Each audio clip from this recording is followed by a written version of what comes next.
Evolution Revolution, a discussion on the changing shape of us. This podcast series has grown out of some articles I've written, which you can find in the show notes. LifeLine Church is undergoing a transition. This is a critical stage for those who have grown up in LifeLine or joined along the journey to bring their unique contribution to the table. Because those that have led for the last 40 years won't be leading for the next 40. It makes me think about the book of Deuteronomy, which means second law. The book repeats laws that were given to Israel in the previous books, but in many cases there were subtle differences. The first law was given to the generation who left Egypt and would need to follow the law as they lived and died in the wilderness. The second law was given to the next generation who would soon cross the Jordan and would need to follow the law as they entered and settled in the land. It was like a guidebook for the continuation of the journey. For LifeLine Church members, I hope this podcast, along with my articles, could become our guidebook for continuing the journey. Just like the children of Israel, the calling and the pilgrimage remains the same, but the scenery is changing from wilderness to promised land. It doesn't matter what stage you have joined the journey. We need the unique contribution of each of us in shaping who we will become. Whether you're a part of LifeLine Church or not, I hope you will find these podcasts provoking and helpful in your own journey. Okay, great. Well, here we are. Myself, Nick, Ella, say hello. Hey. And we've got Jamie Singleton. Hello. Okay, cool. So this idea to do a podcast came about, I think it's from a conversation from you two, correct? Yeah. Okay. And Jamie was sharing some thoughts with Ella. Wait, I think you were asking me what I was doing at that point in the day. So I'm trying to write down some thoughts, but I don't know what to do with them. And you'd said... You should do a podcast, yeah. So here we are. And Jamie, so you've been writing down thoughts that have kind of been developing, some of these over the past few years. And they've developed themselves at this stage into 3 articles that you've written. So depending on how this goes, we might do 3 podcasts for each article, or articles might maybe even need to be broken down into that. But we're just gonna give you a chance, kind of hear from you, and we'll maybe stop and question at points where, if ever we get confused, I guess it's probably, or just if you want something to expand on. So your first article that you wrote was called "It All Starts with a Glimpse." If possible, can you what made you want to write that? Why did you call it "It All Starts with a Glimpse"? And what were you hoping to kind of, I think it's trying to, with all these articles, I'm trying to pull together a number of threads of journey that I've been on. You've been involved in a lot of that stuff, and I thought it would be helpful if it was brought together in one place.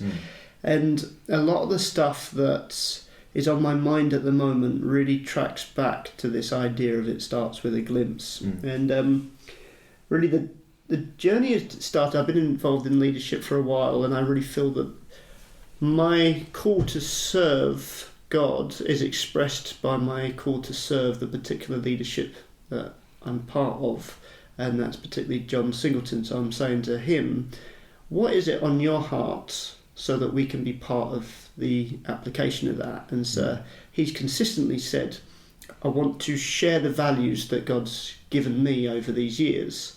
And it was in a conversation when someone said at that point, but what we've got to remember, John, is that your revelation of those values have come through an encounter, through an experience with God. And I started thinking, oh man, because we could easily try and teach the values as if they're procedures and processes, rather than lead everyone to get that glimpse of who he is. Because when you see him, you begin to desire him, and you begin to be transformed into his likeness. And then the outworking of the expression of those things becomes more natural, becomes more creative. And so my question is, what happens when we see God, and how do we respond to that? And what is the partnership that we have to work in with God to replicate who He is in our lives. So you're speaking about catching a sight of who God is, and then you're speaking about specific values that have developed over a long time as your dad has led the church and followed God in what he felt as God's given him to do. So if you catch a sight of God and you see who He is, that affects everything, how we act towards each other, what we do with our lives. How do values not become, what's the word, like boxing? Mm-hmm. Do you know what I mean? How do the values not become too specific? Yeah, I think, and I've been thinking about this because I think about my own experiences of God. I wouldn't say, oh, that one experience of the presence of God, that's where I got that one value from. It doesn't work as isolated as that. But there are times where I've experienced the love of God that has rubbed off on me in that experience, and I've come away from that experience realizing that as I'm loved and enjoying being loved by God, it has made me more sensitive, more interested in other people.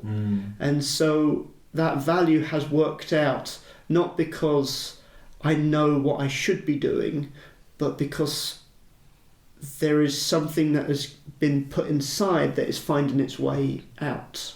Okay, cool. So you start this article with the grand plan.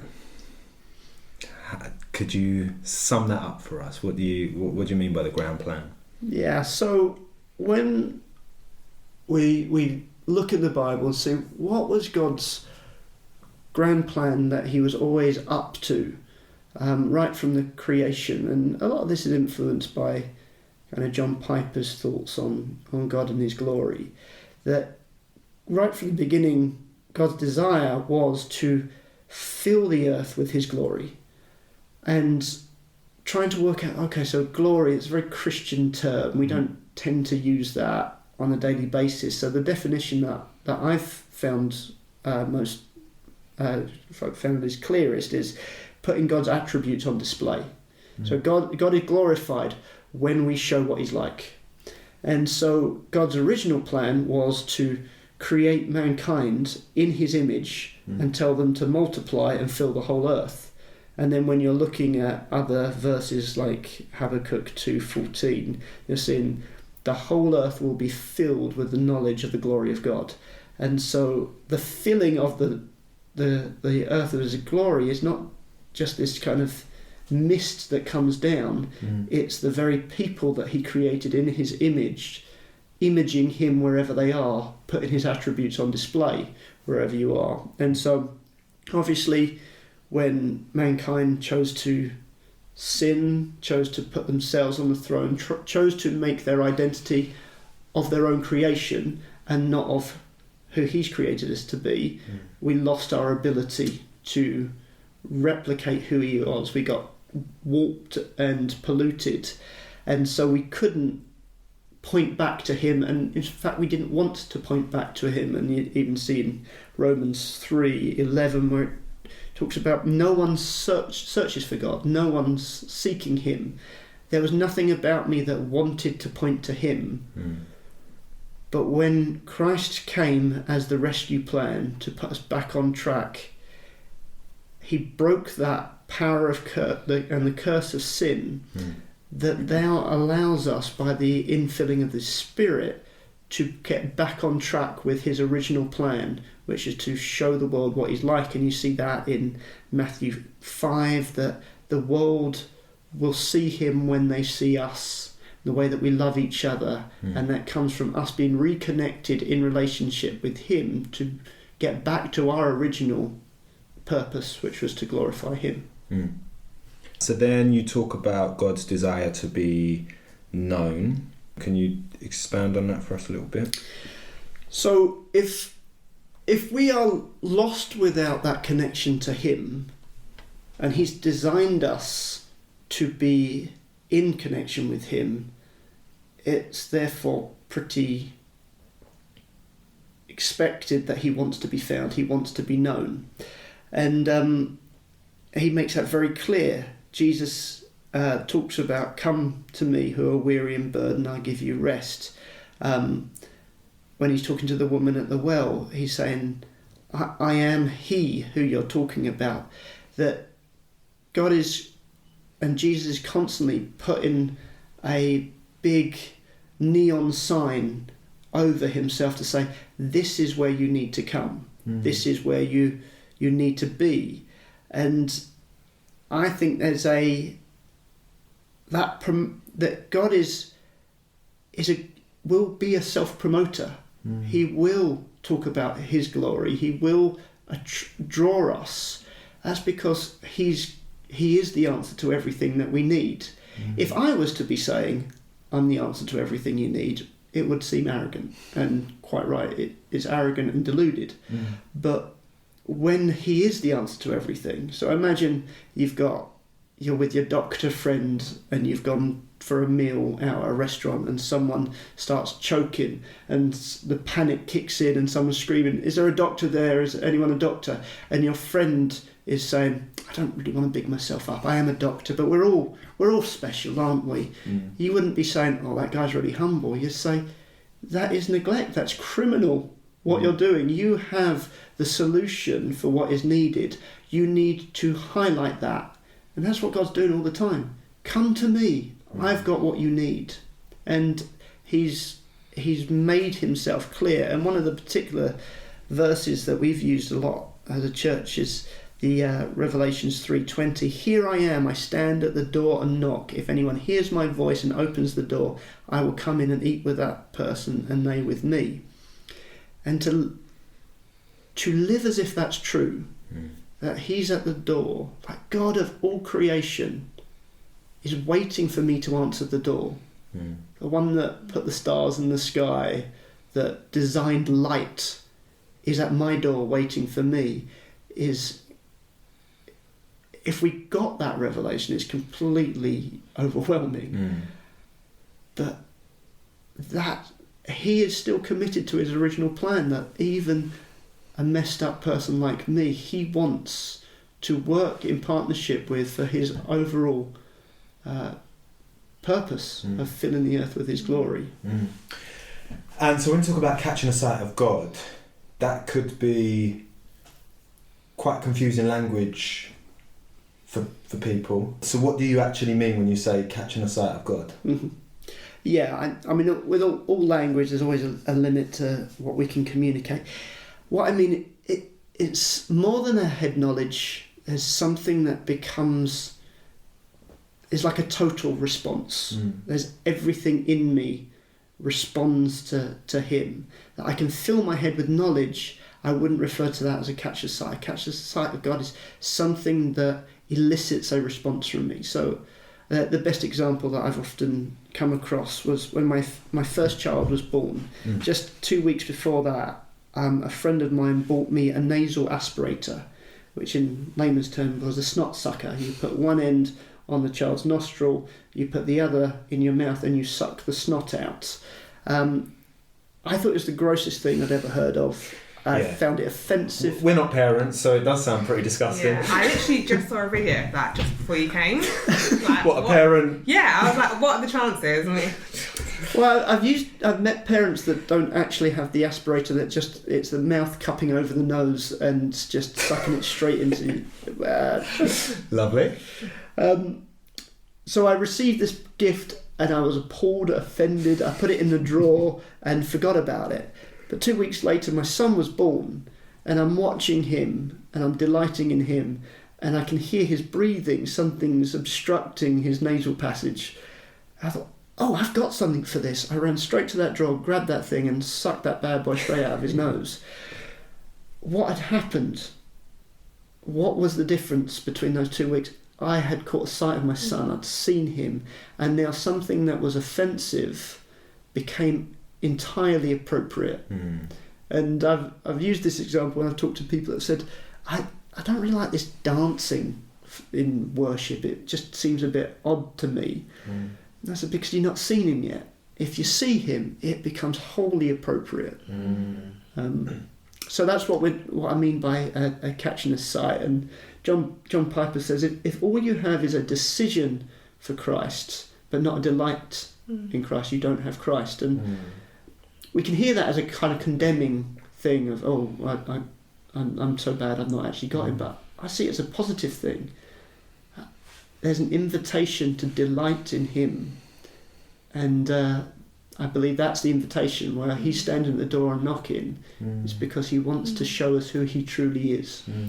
I've literally heard you say this so many times now, but for just some reason now I'm like, I think in my head I've always put that and when we first meet with God in like the box of like, well, he knocks on the door and then we meet with him and then he's not going to knock again. But maybe, well, I definitely think that I have for some reason not thought about this, but maybe a lot of people in our church haven't thought about the fact that he's always knocking, like he's always there. It's not like he knocks the first time you meet him and he doesn't knock again, like you know me now so I don't need to like continue speaking to you. No, he's always knocking. And I think when you use the analogy of like when you suck the snot out of your son's nose at 2 weeks. Such beautiful imagery. But like as your child grows and they become an adult, it doesn't stop you from wanting to do anything for them. Like, and that's the same with God. I think when we meet God, we have maybe more of a childlike faith, and we grow up and we become more mature in our faith, and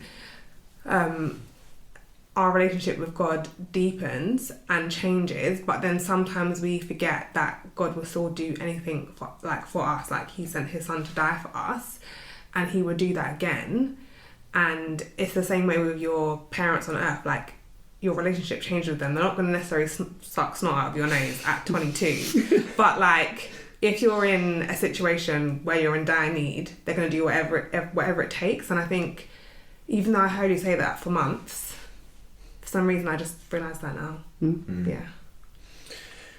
And then I'm just thinking, so talking about like the idea of head knowledge, and I guess even as I think of me and Ella, our entry points have been very different. I've grown up in the church, LifeLine Church specifically. I'm 33, so been around church and specifically this church for a long time, whereas Ella, you weren't raised in a Christian family and came to know Jesus for yourself at a later stage in your life.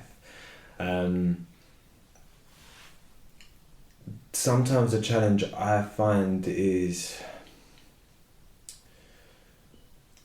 it can be quite easy to just, I guess similar to what you're just saying, to just hear something and put it in, like, oh yeah, I know that, or yeah, I know, yeah, Jesus stands at the door and knocks, and yeah, but and then there's times, like for me specifically, where I feel really anxious, let me say for example, and suddenly the head knowledge isn't actually connecting with the real life feeling, and that can be quite tough.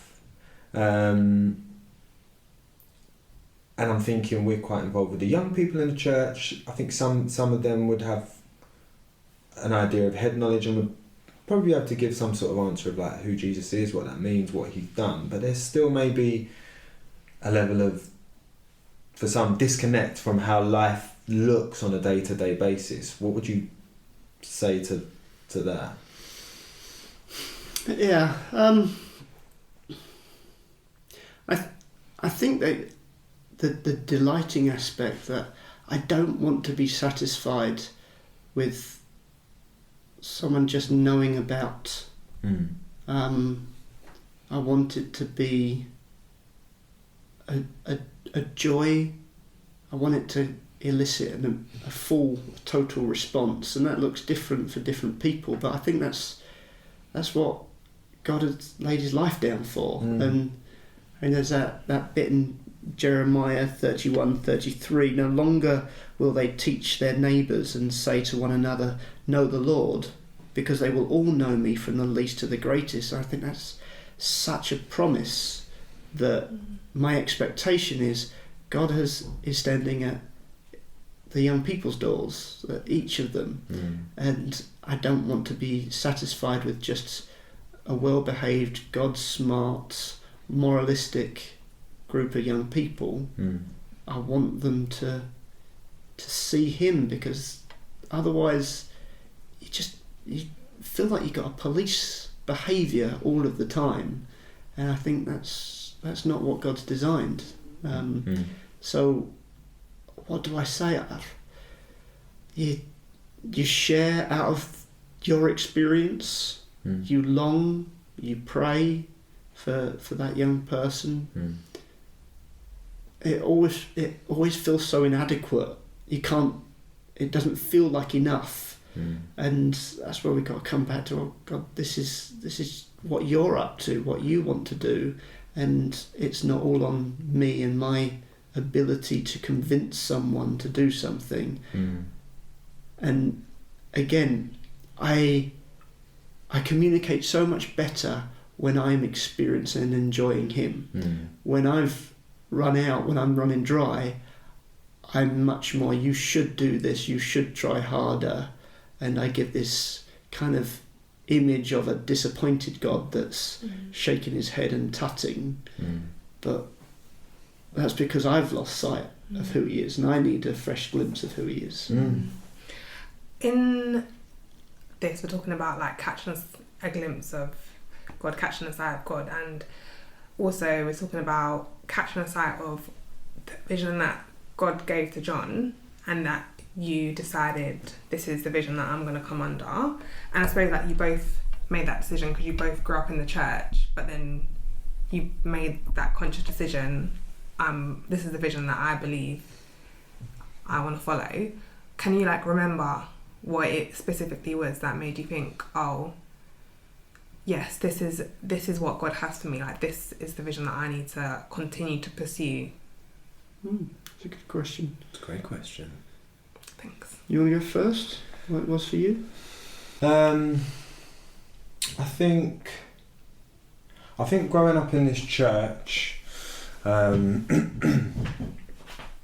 was a lot that I probably like took for granted, in the sense of when I think back to like my journey, just coming to know God. I was quite an anxious kid, quite nervous. My mum always spoke to me about Jesus being with me, and I always liked the idea of that. I liked the idea of there being this, I don't know, holy person that would be with me. And I remember for a long time, the fact that I couldn't see him, especially when you're like 7 or 8 years old, was quite a confusing concept to come to. But I think particularly when I got to secondary school age, got to about 11, 12, and Jamie specifically started showing a real keen interest in me, which I didn't really get or like kind of appreciate at the age of like 11, 12, that someone, I don't know, about 6, 7 years older than me, who could be doing probably a lot more of his time, better things with his time, just showing that interest. So that looked like trips to McDonald's, that looked like Bible studies, which were really significant. But I think as I grew, and Jamie's just one example, I just saw loads of it, it was such real practical love, care and interest and investment, which for me really represented what I came to see as God's heart. And then I remember my encountering God, which I think for me happened, it was like the first weekend away that I went to as a young person, which was a pretty traumatic thing for me, for the reason I go into. But I don't know, something happened. I was filled with the Spirit, and I think that was the start of a journey of actually realising that Jesus that my mum had been telling me about my whole life, oh my gosh, he is with me, he cares about me, what I do, who I am, who I'm friends with. And then I was also seeing that with people such as Jamie and others around me, really just, I guess, loving me in the way I believe that God has called us to. And then as that relationship with God and with others has developed, and I've heard from him and had direction for him, and he's given me compassion for others, and but I've also seen how really loving people, like it's quite an easy thing to say, like there's something really quite simple in this, like love God and love others. There's a lot of sacrifice and and pain that can come along with that, and I haven't always been the easiest to love, and I guess just seeing how John and Jamie and others have really sacrificially loved, it's over time, that's just where I've known that God has for me to be. Probably a bit of a waffle, but gave you enough time. I think growing up in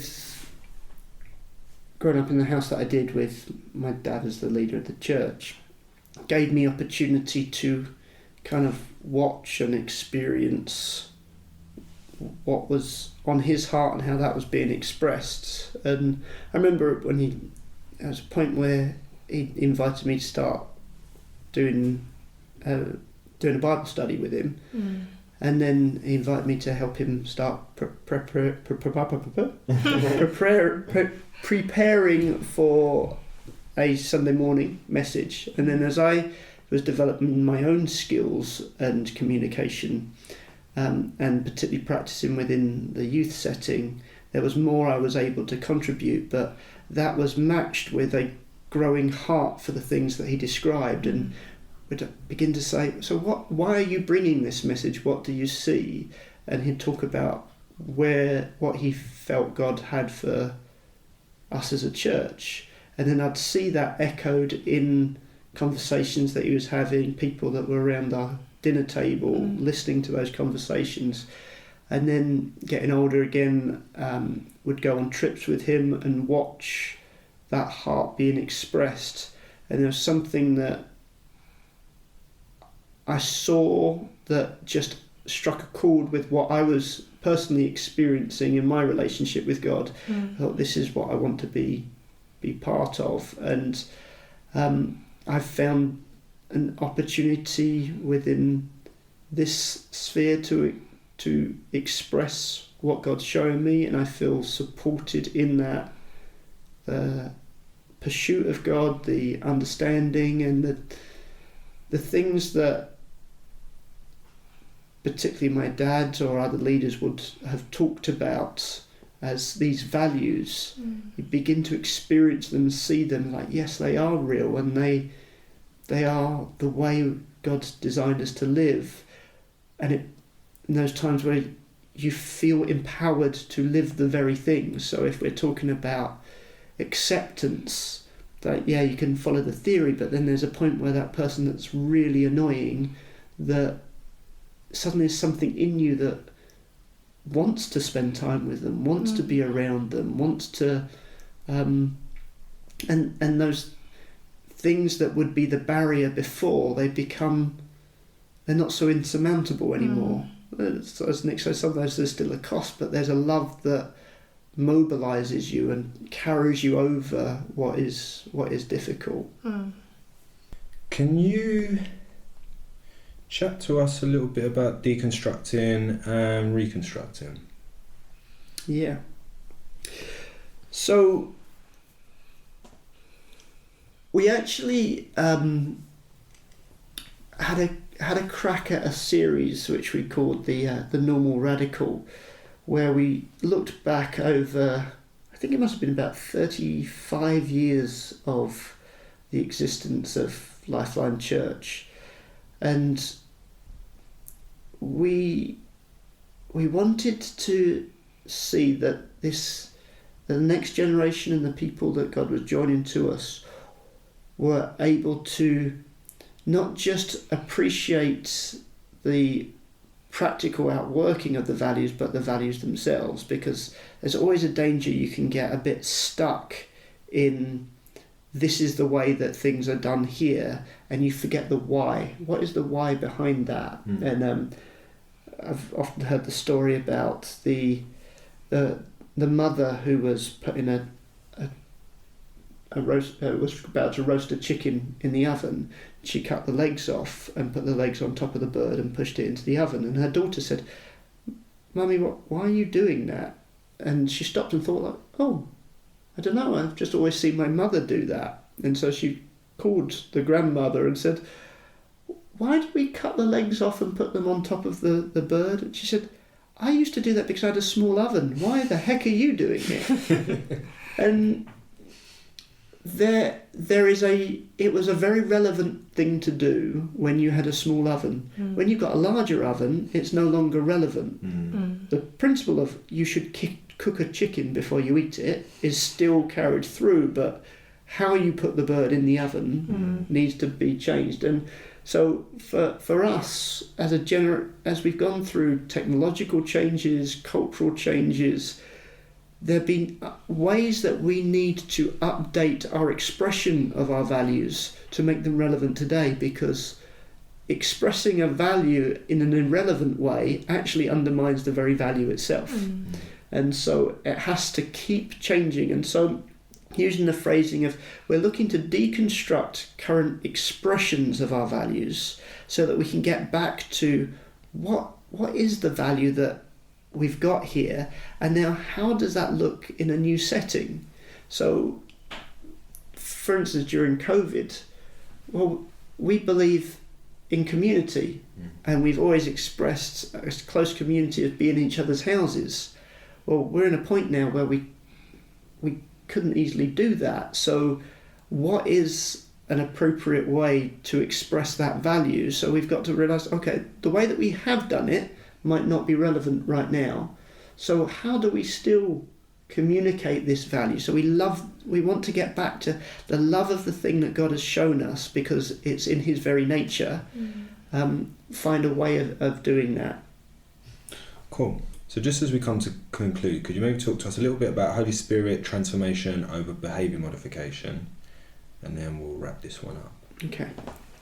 So if we believe that God is at the door knocking, that we can catch a sight of him, we believe that two things happen. First of all, I have a desire for him, to be with him, to be like him, and for others to know him. But not only do I have a desire, not only do I want, I'm actually able to become more like him. And it talks about in 2 Corinthians 3:18, that whole idea, as we behold him, as we look on him, we become more like him from one degree of glory to the next. And that's almost the magic that happens we can't quite describe. And that's what we want to be pursuing, and in leadership that's what we want to be watching out for. And even in just friendships, that's what I want from my friends, is not that we do a superficial behaviour modification, but we actually have Holy Spirit transformation, where that thing that he does miraculously in me is the thing that begins to work out. And it's sometimes it's not simple. If you were just kind of measuring behaviour and challenging behaviour, it can be quite an objective thing. Anyone can see a behaviour and approve or disapprove or challenge, but we want to get to what's going on underneath for a person, and how do we bring that person to an experience, a sight of him that causes the heart to begin to change. Cool. All right, what we'll do, I think let's wrap it there. That was really, really, really helpful, Jamie. Thank you. And we will be back for the next instalment. Thanks for listening to this 8-episode podcast exploring how to make a healthy transition to the next generation as a church whose heart is set on pilgrimage. We invite you to listen to the full series, but also to get in touch if you have questions, so that iron can sharpen iron as we bring our collective wisdom together. Our contact details can be found in the show notes. For further teaching, do tap into the LifeLine Church Sunday Teaching Podcast and watch out for our conversational podcast on questions arising from the Book of Kings, due to be released in July 2023.